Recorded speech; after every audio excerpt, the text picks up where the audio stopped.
Hi and welcome to my blockchain tutorial. So maybe you're new to Bitcoin and other cryptocurrencies and you're not quite sure where to start or how to buy your very first Bitcoin. What I'm going to do today is take you through the entire process of creating your very first wallet all the way through to buying your Bitcoin. Now, blockchain is one of the most popular wallets out there. There are other wallets available as well, such as Coinbase or Exodus. I've actually got tutorials of those as well, so if you'd like to have a look, then please look through the series of these videos. Now, I use blockchain as my very first Bitcoin buy wallet, so that's the reason why I've chosen this one. Also, the fact that you can purchase your Bitcoins through credits or debit cards is really helpful. So let's take us through that process now.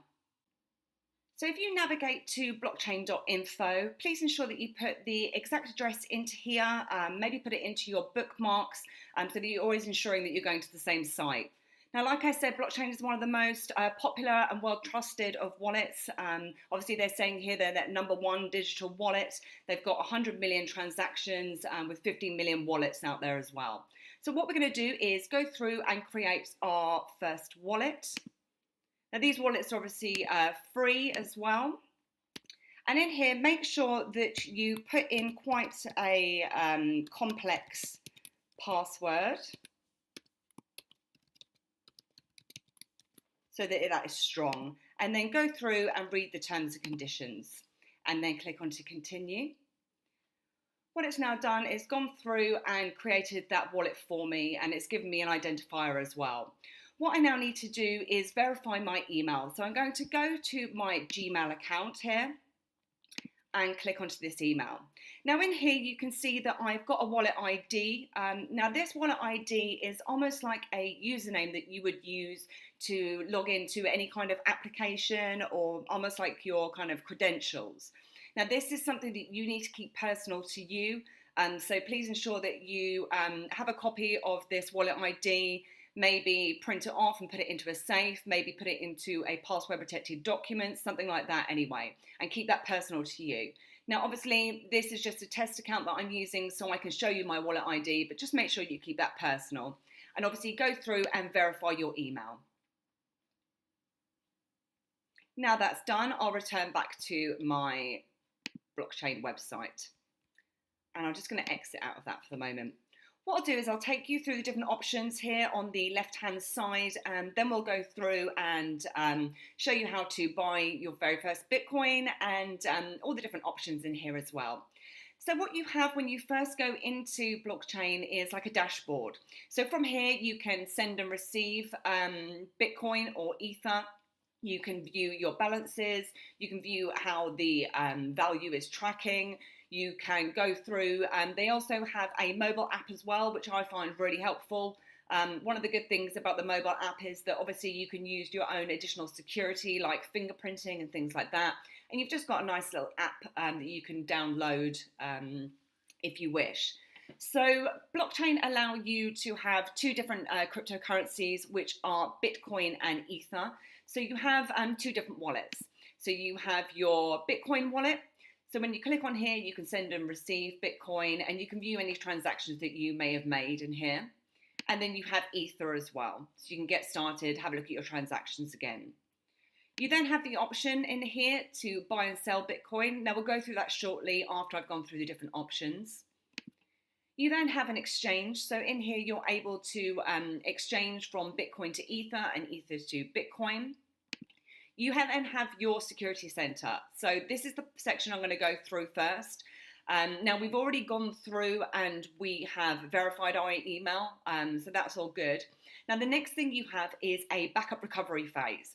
Now this is really important, and the reason why this is important is purely for the fact that instead of, if for example you lose your password or you can't remember it for any reason, there is no option for you to reset that password within blockchain. They don't store the passwords.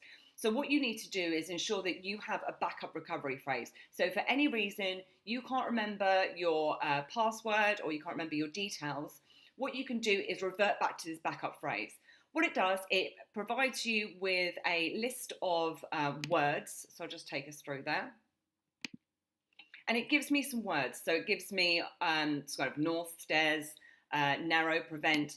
And what you should do with these words is you need to print them off. Again, you need to put them into a safe, or you need to put them into a password protected document or something along those lines, and have those so that they are safe to you. Obviously, you shouldn't share those. Again, this is for the purposes of this tutorial. I can show you those words, but you need to keep those words safe to yourself. You then have a password hint, so it's just additional help in case you've forgotten it. You then have the option of level 2 to prevent unauthorized access to your wallet. So you can link in a mobile phone in here, and what it will allow you to do is use like an authentication. So you can use an app such as Google Authenticator, which you can download from the App Store. And what it provides you with is like a one-time passcode, so that when you go to log into blockchain, you obviously put in your wallet ID, you put in your password, and then it'll provide you with a like a numeric number that will be available for 30 seconds. And you can enter that into the login script as well. So it's just really securing it and ensuring that, you know, it is you that is trying to log into your blockchain wallet. So you can go through and you can enable those steps in there as well.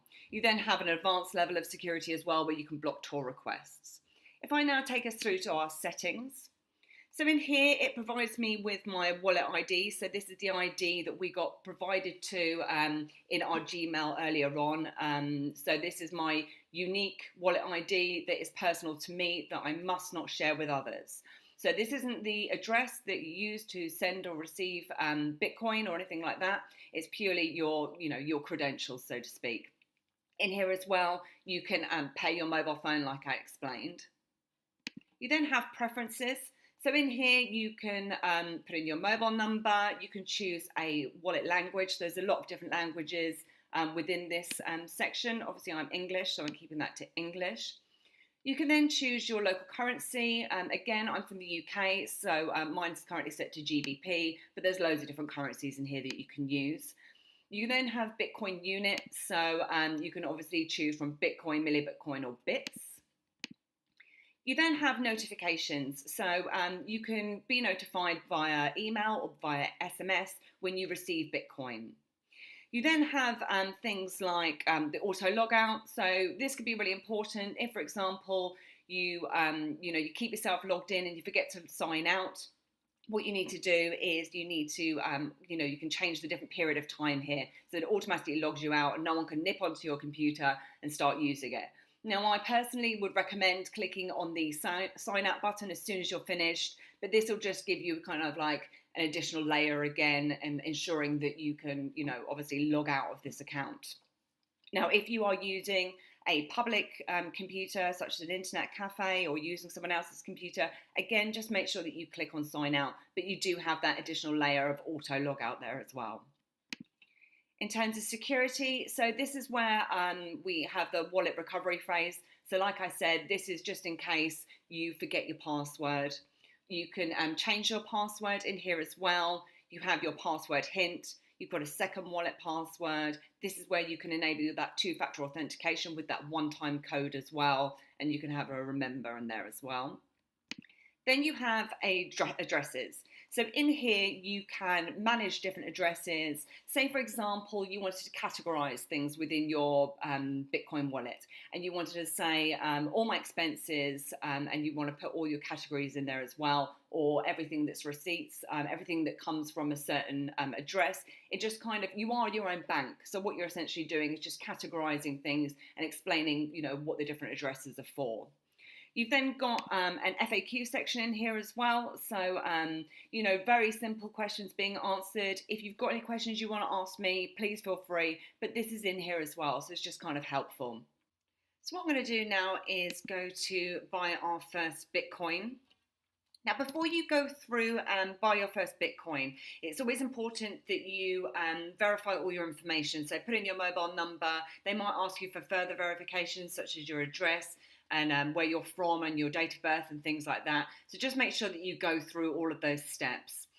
So in here, you can see that if I type in an amount which is £100, it'll then give me my conversion into Bitcoin. What it also does, it tells me the current value of Bitcoin at the moment, or I could choose whether or not I want to purchase in US dollars or euros and different types of options in here as well. If I then click on to buy Bitcoin, in here you have two different options. So like I said previously, the really good thing about blockchain is the fact that you can purchase Bitcoin using a credit or debit card or via bank transfer. Now, when I first bought my first Bitcoin, I made a little bit of an error. I thought, I wanted to save a little bit of the fees that were being charged in here. So as you can see, credit cards have got a 3% fee and bank transfers got a 0.25% fee. So what I thought I'd do the first time round is save myself on the fees and choose bank transfer. Now, the one thing to be aware of here is if you go for bank transfer, like I have, different banks vary, but however, from the UK, I actually got charged a £25 international fee. So instead of receiving a fee of, for example, 3%, so if I was looking at £100, I'd be looking at paying £3. Instead of paying £3, I actually paid 25. So just be a little bit wary of which option you choose in here. I quite like the convenience of the fact that you can use a credit or debit card in here as well. So I'm going to select that option and go to continue. So in here is a confirmation of your order. So it allows you to go through, you can edit it in here as well. It will tell you the amount of Bitcoin, it tells you your payment fee and your total cost. If you then click on to confirm. So what I then did was I put in my credit card details. Obviously I didn't share those. And then I went through and confirmed that and then bought my first Bitcoin. So what I'm going to do now is show you how to receive Bitcoin from others. So if I click on to request, you can select the type of currency that you would like to receive. So whether or not that be Bitcoin or whether or not that be Ether. You're then provided with an address. So this is like a one-time address for this transaction. So I could copy this link and send it to the person that's sending me the cryptocurrency, or I can view the QR code in here as well. So if they've got a mobile app and they want to send me, a cryptocurrency, then what they can do is simply scan in that QR code. Or again, from this screen, you can simply click copy. It'll then state that it's copied. You can then send that across to them. If you then like to send Bitcoin, or Ether, of course, you can obviously select again, you select the type of currency, and then you put in the destination address. So you would either put in an address or a destination. Anytime that you're putting in an address or a destination, you really need to make sure that you make sure that it is exactly correct. So check every single letter, check the beginning, check the end, make sure it's exactly right. Because once you've sent that Bitcoin, it's gone. But you can also use that QR code again in here as well if you so wish. Keeps it a little bit more secure, but it depends on where you're sending to and whether or not you have that available or not.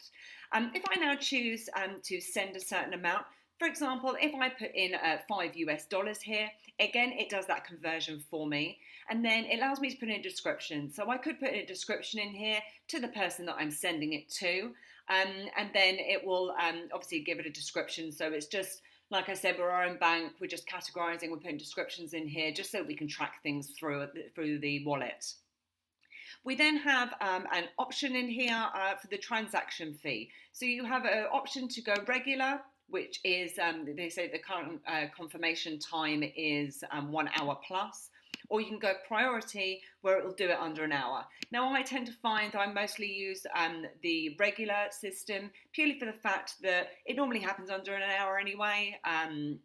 But, it's up to you whichever you choose. And obviously, you've got the rates and how much you're actually going to be charged for this as well. If I now click on to continue, it would then take me through the process of sending that Bitcoin, and it would send that for us.